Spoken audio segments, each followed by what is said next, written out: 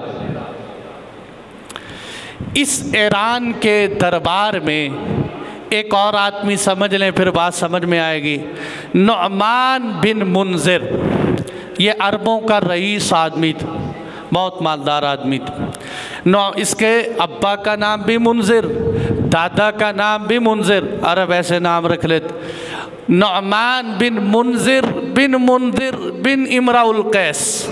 امرؤ القیس بہت بڑا شاعر تھا اور شعراء عرب میں استاد الاساتذہ تھا امرؤ القیس۔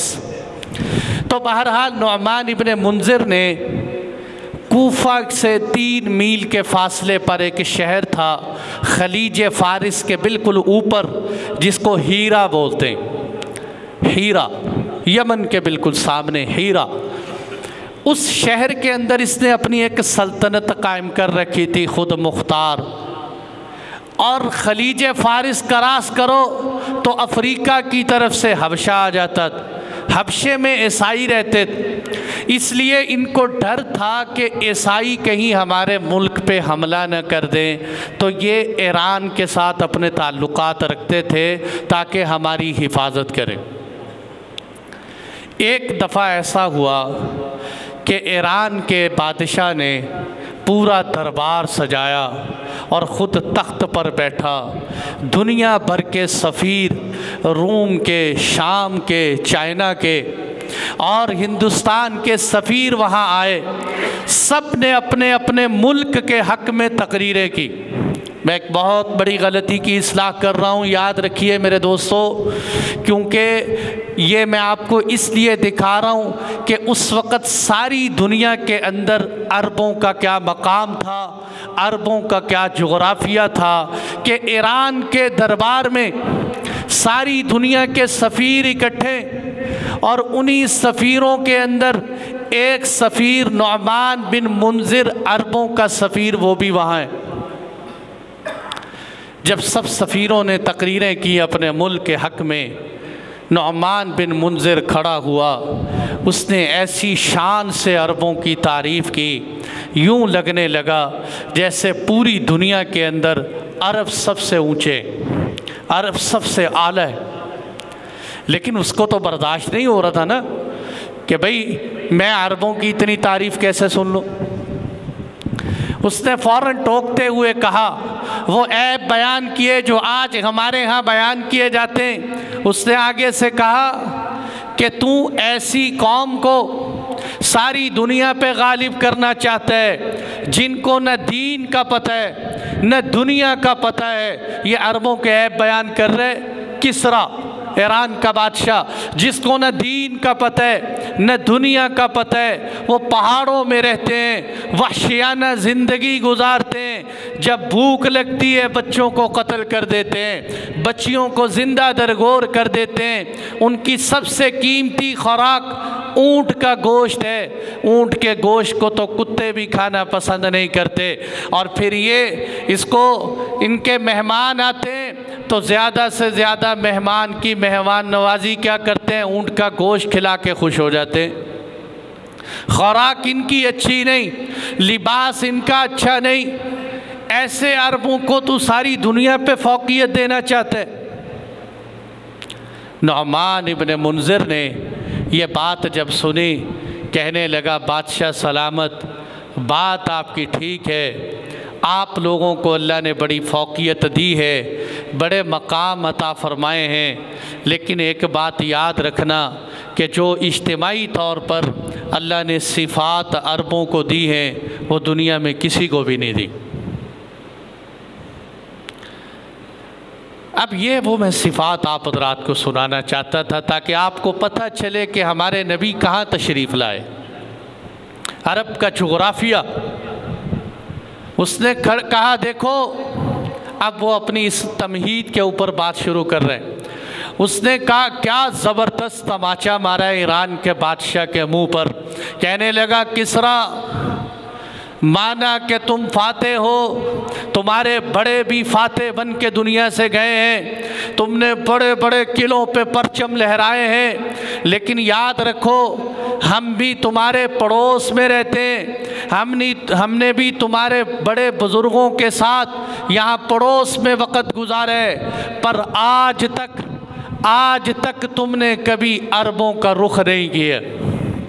ہم تمہارے دامن میں رہتے ہیں، ساری دنیا کو فتح کرنے جاتے ہو، ہماری طرف کبھی رخ نہیں کیا، اس لیے کہ دنیا اپنی حفاظت کرتی ہے قلعوں کے ساتھ جو چونے سے بنے ہوئے ہیں، دنیا اپنی حفاظت کرتی ہے جزیروں کے ساتھ جو سمندروں کی موجوں میں چھپے ہوئے ہوتے ہیں، لیکن عربوں کے پاس قلعے بھی نہیں، عربوں کے پاس جزیرے بھی نہیں، عرب اپنی حفاظت کرتے ہیں، وہ اپنے گھوڑے کو قلعہ سمجھتے ہیں، وہ اپنی تلوار کو اپنا محافظ سمجھتے ہیں، وہ اپنی رست اور کمان، اپنے صبر کو، اپنی جفا کشی کو سمجھتے ہیں، اس لیے عربوں کی طرف آج تک کسی نے رخ نہیں کیا۔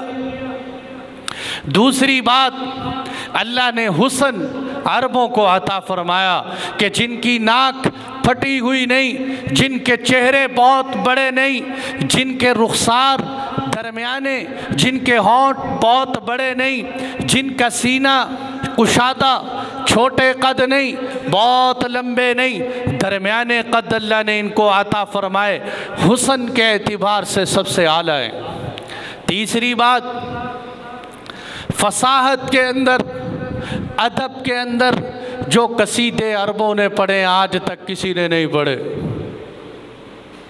اسی لیے دیکھو نا، یہ باتیں جب ذہن میں ہوں گی، اب آپ صرف اتنی بات کو سوچ لو، میں بیچ میں جملے کے طور پہ بات کہہ رہا ہوں کہ جب عربوں سے زیادہ فصیح و بلیغ بلا سوچے سمجھے قصیدے کسی نے نہیں کہے، پھر کیا بات ہے؟ قرآن کہتے ہیں تم میری جیسی 10 آیتیں لے آؤ، تم میرے جیسی ایک چھوٹی سی صورت لے آؤ، فصاحت ان کے پاس ہو، بلاغت ان کے پاس ہو، پھر بھی قرآن کی ایک صورت کا مقابلہ نہ کر سکے۔ اس سے پتہ چلتا ہے کہ نہیں کہ قرآن میں کتنی فصاحت چھپی ہوئی، اس کو سمجھنا بہت ضروری۔ جو قصیدے ہمارے اندر وہ کوئی اور نہیں۔ اور اگلی بات یہ ہے کہ جس طرح نسب عربوں کا محفوظ ہے کسی اور کا نہیں۔ ہم تو اپنے گھوڑوں کے نسب جانتے ہیں، ہم مور سے اعلیٰ تک کے نسب جانتے ہیں، اور تم لوگ تو 3 پشتوں کے بعد نسب بھول جاتے ہو۔ یہ نعمان ابن منذر کی تقریر سنا رہا ہوں، اپنی نہیں۔ تم تو 3 پشتوں کے بعد نسب بھول جاتے ہو۔ رہی بات تہذیب اور تمدن کی، ہماری عورتیں باعصمت ہیں، کشادہ لباس پہنتی ہیں۔ اللہ نے ہمیں سواریاں وہ دی ہیں جو کسی اور کے پاس نہیں۔ ہمارے پاس سواریاں کون سی ہیں؟ سواریاں وہ ہیں کہ عربوں کا گھوڑا، عربی گھوڑا دنیا میں کسی کے پاس نہیں۔ ہمارے اونٹ ایسے ہیں جو صحرا میں جہاز کی طرح چلتے ہیں۔ اس لیے اللہ نے ہمیں تہذیب بھی اعلیٰ دی۔ باقی رہی یہ بات کہ آپ نے یہ کہا کہ بھئی اونٹ کھاتے ہو، تو اونٹ تو ہماری سب سے پسندیدہ غذا ہے، اور عربوں کی عادت تھی کہ عرب اونٹ کی کوہان بہت کھاتے تھے، کوہان، بلکہ زمانہ جاہلیت میں کوہان کو، جانور کے اونٹ کو زندہ کوہان اتار لیتے تھے۔ آپ صلی اللہ علیہ وسلم نے اس سے منع فرمایا کہ زندہ جانور کا کوئی حصہ نہیں کاٹا جا سکتا۔ عرب پہلے اس کا حصہ کاٹ لیتے تھے اور کوہان، اپنے مہمان کو کوہان پیش کرتے تھے۔ اسی لیے وہ جو مرثیہ کہا گیا نا، بخاری میں بھی ہے، ماذا بالقلیب قلیب بدر، وہ جو ابو جہل کنویں کے اندر گرا اور مرثیہ پڑھنے والے نے کہا مجھے کیا ہو گیا کہ آج میں بدر کے اندھے کنویں میں ابو جہل جیسے سرداروں کو دیکھ رہا ہوں کہ جن کے دسترخوان پہ من الشیزہ تتزین بالسنام، جن کے دسترخوان پہ اونٹ کی کوہانیں لگا کرتی تھیں۔ ماذا بالقلیب قلیب بدر، کیا ہو گیا بدر کے کنویں کو کہ آج میں دیکھ رہا ہوں آج بدر کے اندھے کنویں میں وہ لوگ گرے ہوئے ہیں جن کے دسترخوانوں پہ شراب چلتی تھی۔ یوں وہ، اور آگے کیا کہہ رہے، کہنے لگے کہ لوگ تو یہ کہتے ہیں کہ مرنے کے بعد زندہ ہوں گے۔ حضور صلی اللہ علیہ وسلم کی طرف اشارہ کر رہا کہ محمد صلی اللہ علیہ وسلم یہ کہتے ہیں بِأَن سَنَحْيَا، کہ مرنے کے بعد ہم زندہ ہوں گے۔ ہم کیسے زندہ ہوں گے؟ جبکہ صدا اور اوہام ہمیں کھا چکے ہوں گے۔ صدا اور اوہام ہو چکے ہوں گے تو زندہ کیسے ہو جائیں گے؟ یہ ایک موٹا گاڑا جملہ میں نے آپ کو بولا، لیکن بیچ میں اپنی بات کے اندر ایک اضافی جملہ یہ لے کے آیا ہوں ایک عقیدہ درست کرنے کے لیے۔ یہ صدا اور اوہام کیا سمجھیے، عربوں کا عقیدہ یہ تھا انسان کے اندر سے روح اس کی کھوپڑی کے ذریعے سے باہر نکلتی ہے، اور وہ روح نکل کے الو کے اندر چلی جاتی ہے، اور وہ گھر کے دیوار پہ آ کے کہتی ہے اسقونا اسقونا، مجھے پانی پلاؤ مجھے پانی پلاؤ۔ یہ بات اس لیے میں نے کی کہ آج کل صبح و شام لوگ ہمارا بھی سر کھا رہے ہیں، اور ہمیں کیا کہتے ہیں، مولوی صاحب روح گھر میں واپس آ گئی۔ تو اچھی بات ہے کہ بھئی آپ کے ابا کی روح واپس آ گئی، پریشان ہونے کی کیا ضرورت ہے؟ کہتے روح روٹی مانگ رہی، روح پانی مانگ رہی، روح مصلی مانگ رہی، روح شربت مانگ رہی، روح دانے مانگ رہی۔ یار عجیب بات ہے، ابھی تک مشرکین مکہ کی عادتیں ہمارے اندر سے نکلی نہیں۔ وہ بھی کیا، ابھی کل پرسوں میں ایک فوتگی پہ گیا کہ ماں فوت ہوئی ہے، ماں صبح سویرے آ گئی خواب کے اندر، تو مجھے پتہ چلا کہ یہ کمرہ ماں کا ہے، اس لیے ماں کی روح کمرے میں آ گئی۔ اور یہی وہ عقیدہ ہے جو ہندوؤں کا ہے، وہ کہتے ہیں انسان کی آتما بھڑکتی رہتی، اور یہاں مسلمانوں کی آتما بھی بھڑکتی رہتی۔ اور خدا کے بندو، اللہ کے بندو سمجھو، اپنی اصلاح کرو، کوئی روح واپس نہیں آتی۔ وہ تو کہے گی یا اللہ مجھے دنیا میں واپس بھیج دے، میں نیک اعمال کروں۔ اللہ فرمائیں گے لا ترجعون، تم اب دنیا میں واپس نہیں جا سکتے۔ اور یہاں کبھی روح مصلی مانگ رہی، کبھی کھانے مانگ رہی۔ پتہ چلتا ہے یہ سب مسئلے مولانا صاحب کے بتائے ہوئے ہیں، کیونکہ مصلی کس کو جانے، روٹی کہاں جانی، 40 دن روٹی تو جانی ہے نا، کیونکہ 40 دن روح پیچھے آتی رہتی ہے۔ تو اس لیے بھائیو ان عقیدوں سے اپنے آپ کو باہر نکالو، یہ دین کے ساتھ مذاق ہے، دین کے ساتھ مذاق نہیں کرنا چاہیے۔ تو بہرحال بات لمبی ہو جائے گی۔ تو یہ اس نے نعمان ابن منذر نے اس نے کہا ہمارے ہاں عرب مہمان نوازی ایسی کرتے ہیں کہ دسترخوان کے اوپر اگر کسی عرب کے پاس صرف ایک اونٹ ہو، ایک اونٹ ہو، وہ اس کی کل کائنات ہو، اس کا ذریعہ آمدنی ہو، اس کا ذریعہ زندگی ہو، وہ بھی اپنے مہمان کے آگے پیش کرنے کو اپنی کامیابی سمجھتے ہیں۔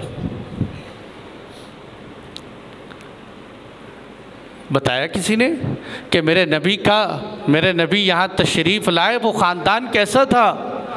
ان کی گھٹی میں سخاوت تھی، شجاع تھے کہ وہ نعمان ابن منذر کہہ رہے کہ ہمارے نوجوان وہ سونے کے لیے پاؤں نہیں پھیلاتے، اپنی کمر کو تھوڑا سا موڑتے ہیں تو نیند پوری ہو جاتی ہے، وہ زیادہ دیر تک سوتے نہیں، جفا کش لوگ ہیں، چند دنوں کے اندر تھوڑا سا مل جائے تو کھا پی کے گزارا کر لیتے ہیں۔ یہ ہے نعمان ابن منذر کا، ابھی میں نے تھوڑا سنایا وقت کی قلت کی وجہ سے، یہ موٹا موٹا نقشہ نعمان ابن منذر نے پیش کیے۔ میرے دوستو، میں نعمان ابن منذر کی کوئی تائید نہیں کر رہا، لیکن اتنی بات تو بتانا چاہتا ہوں، اور یہ ساری دنیا میں مسلم ہے کہ سخاوت میں پہلے نمبر پر عرب، شجاعت میں پہلے نمبر پر عرب، جفا کشی میں پہلے نمبر پر عرب، سخاوت میں پہلے نمبر پر عرب، اور ان کے اندر سادگی پہلے نمبر کی۔ یہ ان کی صفات، اور پھر فصاحت، بلاغت، بولنے کا سلیقہ، طریقہ، یوں لگتا ہے کہ ہر بندہ ایک خطیب ہے۔ اور پھر یہ بھی ایک بات بیچ میں چلا دوں، نعمان ابن منذر نے یہ بھی کہا کہ ہماری قوم کے اندر وعدے کی پابندی اتنی زیادہ ہے، وعدے کی پابندی کہ وعدہ کرنا، اب یہاں تو منگنی کرو، جس کا جی چاہے توڑ دے، جس سے مرضی وعدہ کرے، ادھر سودا کر لیا، ادھر کوئی سودے میں اضافہ ملا، سودا توڑ دیا۔ کہتے ہیں ہم پکے مسلمان ہیں، ادھر نفع اور مل جائے تو سودا توڑ دیتے ہیں۔ وہ پکے مسلمان نہیں، ابھی تک زمانہ اسلام نہیں، لیکن صفات دیکھو کیسی ہیں۔ آپ صلی اللہ علیہ وسلم کی تشریف آوری سے پہلے خاندانی صفات، کہ ہمارے اندر وعدہ، ایگریمنٹ تو بڑی دور کی بات ہے، ایگریمنٹ کا اشارہ ہو جائے تو اس وقت تک توڑتے نہیں جب تک جان نہ چلی جائے، اتنی پاسداری کرتے ہیں۔ اور اتنی پاسداری کہ اگر کوئی ایک دوسرے کا احساس کتنا ہے کہ اگر کوئی آدمی کسی قبیلے کو اپنی مدد کے لیے بلائے، وہ چاہے اس کو جانتا ہو چاہے اس کو جانتا نہ ہو، وہ اس کی مدد کے لیے پہنچنے میں اپنی ساری جان لگا دیتے ہیں۔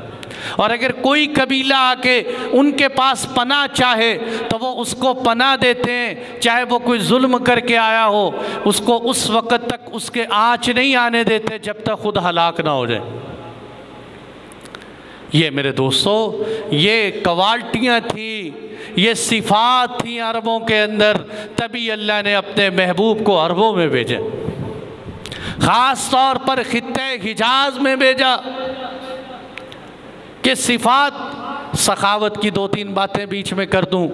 اس لیے میں کہا کرتا ہوں کہ سید خاندان کی ایک اعلیٰ نشانی یہ ہے، سید خاندان کی ایک اعلیٰ نشانی یہ ہے کہ وہ سخی ہوتا ہے، وہ لوگوں کو مال دیتا ہے، لوگوں کی جیبوں سے مال نکلواتا نہیں ہے۔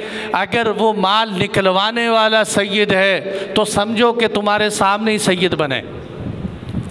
جو اصلی نسلی سید ہوتے ہیں وہ لوگوں کی جیبوں پہ نظر نہیں رکھتے، اپنا مال بچھاتے ہیں لوگوں کے اوپر، وہ حسن کے اعتبار سے اعلیٰ ہوتے ہیں، وہ شجاعت کے اعتبار سے اعلیٰ ہوتے ہیں، یہ صفات ہوتی۔ وہ ایک دفعہ ایک جلسے میں نا ایک سید کی تقریر تھی، اور ایک سید سے پہلے ایک اور آدمی کی تقریر تھی۔ اب جب وہ تشریف لائے تو اسٹیج سیکٹری تو ایسے ہی ہوتے ہیں نا، جس کو چاہے شیر بنا دے، جس کو چاہے گیدڑ بنا دے۔ تو اسٹیج سیکٹری نے کھڑے ہو کے اس نے کہا تشریف لا رہے ہیں سید صاحب اور یوں لمبے چوڑے القابات دیے، اس نے بیان کیا، بیان کر کے چلا گیا۔ ان کے بعد جو اصلی سید تھے وہ اسپیکر پہ آ گئے۔ انہوں نے کہا بھائی بات یہ ہے کہ میں تو سید ہوں کہ جو اصلی سید کہہ رہے ہیں۔ اس نے کہا پتہ نہیں میں تو سید ہوں کہ نہیں ہوں، میرا نسب بہت لمبا ہے، تحقیق کرنی پڑتی، لیکن یہ جو ابھی مجھ سے پہلے 22 تقریر کر کے گئے ہیں یہ بالکل اوریجنل سید ہے۔ لوگوں نے کہا وہ کیسے بھائی؟ کہتے دیکھو میرے سید بننے کے لیے نسب نامہ چیک کرنا پڑے گا، اور یہ بھائی تو ابھی ابھی میری آنکھوں کے سامنے سید بنے، اس لیے ان کے سید ہونے کی میں 100% گواہی دے سکتا ہوں کہ ابھی ابھی سید بنے، تازہ تازہ بالکل میری آنکھوں کے سامنے۔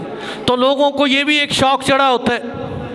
اور بھائی اس لیے جو ہے ان باتوں کو نوٹ کیا کریں، دیکھا کریں کہ کیا صفات ہیں۔ میں سخاوت کی بات کر رہا تھا، سخاوت اعلیٰ درجے کی، اعلیٰ درجے کی سخاوت کیسی ہوتی ہے کہ عرب سخاوت اس کو نہیں سمجھتے تھے کہ تم خود کھانا کھا لو، جب پیٹ بھر جائے تو فقیر کو دے دو۔ عرب اس کو سخاوت نہیں سمجھتے۔ عربوں کے ہاں سخاوت کیا تھی؟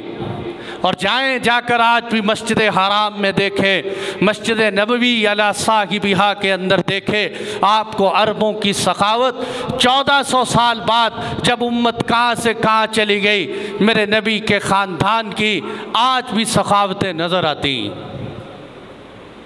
ان کے لمبے لمبے دسترخوان، ان کا حاجیوں کو پانی پلانے۔ ایک آدمی مجھے کہنے لگا کیا بات تھی اگر یہ بیت اللہ پاکستان والوں کے پاس ہوتا؟ میں نے کہا استغفار کر، اس بات پہ استغفار کر۔ اگر یہ پاکستان کے پاس ہوتا تو بہرحال کچھ نہیں کہتا، خطرے کی بات ہے، تو یہ پتہ نہیں کیا ہوتا۔ اور کم از کم یہ جو کولر کے پاس گلاس ہیں آب زمزم والے، ہم سے تو یہی پورے نہ ہوتے بھائی، یہی پورے نہ ہوتے۔ بہرحال سخاوت اللہ نے ان کے اندر ایسی اعلیٰ رکھی۔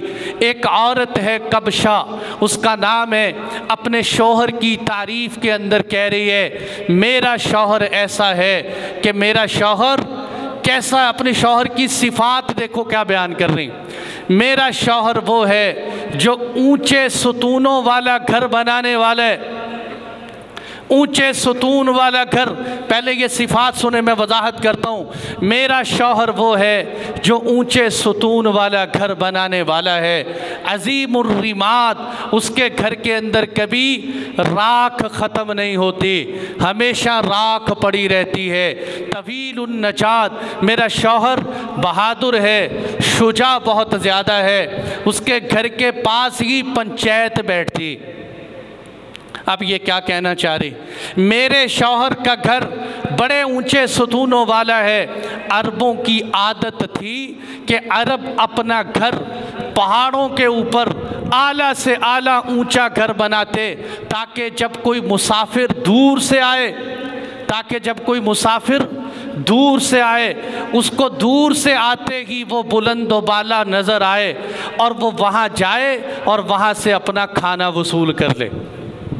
اس لیے نہیں محل بناتے تھے کہ لوگ دیکھ کے کہیں کیا اونچی کوٹھی بنائی، کوٹھی تو بہت اونچی بنا لی، شاید پانی پلانے کی اندر طاقت نہ ہو۔ یہ نہیں کہ اتنا اونچا گھر بنایا کہ دور سے لوگوں کو نظر آئے اور لوگ چل چل کے مہمان ہمارے پاس آئیں، اور عرب اس مہمان نوازی کو اپنے اوپر حق سمجھتے تھے اور حق سمجھ کے مانگتے تھے کہ ہمیں کھانا دو، ہم مہمان آئے تمہارے پاس۔ ہمارے گھر میں کہتی کبھی راکھ ختم نہیں ہوتی، کیا مطلب؟ مہمان اتنے آتے ہیں کہ چولہا ہر وقت چلتے ہی رہتے، اور پنچایت ہمارے گھر کے بالکل ساتھ ہی بیٹھتی ہے، ہم وہاں ان کا بھی اکرام کرتے رہتے ہیں۔ اور کیا ہے کہ ہمیں جو ہے ہمارے گھر کے جو اونٹ ہیں استبل کے اندر ہر وقت کھڑے رہتے ہیں، چرنے کے لیے بہت تھوڑے سے جاتے ہیں، کس لیے کہ جب مہمان آتے ہیں، میں یہ عربی کے ترجمے سنا رہا ہوں، جب مہمان آتے ہیں باجا بجتا ہے تو اونٹ سمجھ جاتے ہیں کہ اب تو ہم ذبح ہوں گے۔ یہ اپنی سخاوت کے نقشے عورت کھینچ رہی، اس کو اپنا خاندانی فخر سمجھ رہے ہیں میرے دوستو۔